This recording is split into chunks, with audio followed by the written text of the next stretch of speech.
So what is up guys, Killerkev today back with a brand new episode of 5 new console mods to hit the Bethesda.net website this week. This is going to be episode 257 within my series, but without further ado guys, let's just jump straight into the video. But the first spot within the video is going to be Summon Sagwin. This is coming in at 2.4 kilobytes of a download. The veterans of the game will know and love this particular Dremora Lord.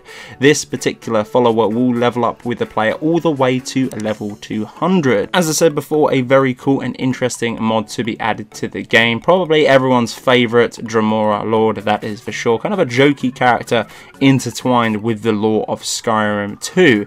Let me know your thoughts of this particular follower. Are you a fan of this particular character? If so, let me know down in the comment section below.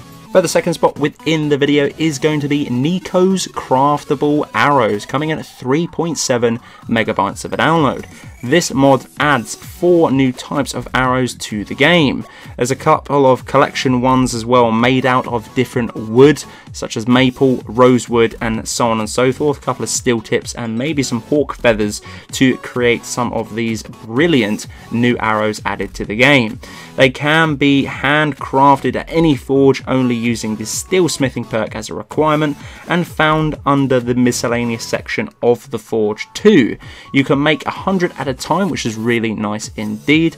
They are a similar strength to Daedric on these ones, as in strength aka power.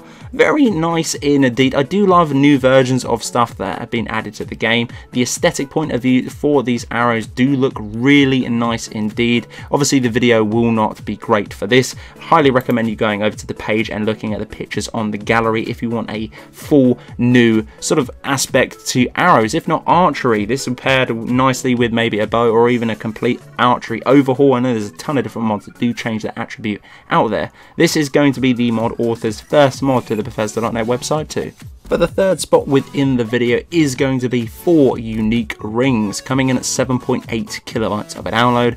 Added 4 rings to Windhelm's Blacksmith Quarters. Very nice indeed. I'm kind of getting the sense of this is maybe something to do with Lord of the Rings, I don't know why.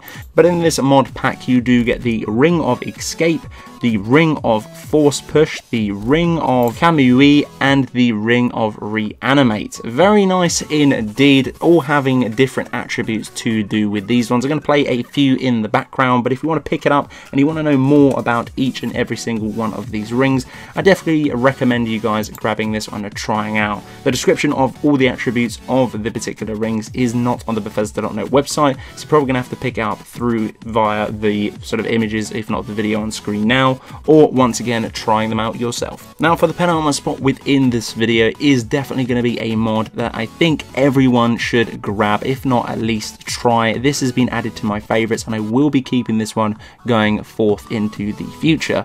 This one is going to be Coins and Lockpicks Glow. That they do a really bright yellow indeed. For identification reasons, they pick up quite nice on the screen, as you can tell. 6.6 megabytes of a download for this one. It simply just changes the texture to a bright yellow glow once appeared, and maybe on a dark spot, if not a dark room in a dungeon. It'd be very easy to find these. Now if you are playing a lore friendly game and you want that immersion, that comes into it, but also the same fact as well. Picking and finding lockpicks within the game are very tricky indeed. Not a lot of merchants do sell them a high amount of quality or quantity, shall I say, so it'd be very nice for you to pick up the gold and the lockpicks at the same time via using this mod. And for the fifth and final spot within the video is going to be Remove Slow Time and Ethereal Blue Effect, coming in at 1.3 kilobytes of a download. Removes the blue effect of the slow time shout, basically the cooldown reduction, and become the essential, if not back to the original of the cooldown mod in the upper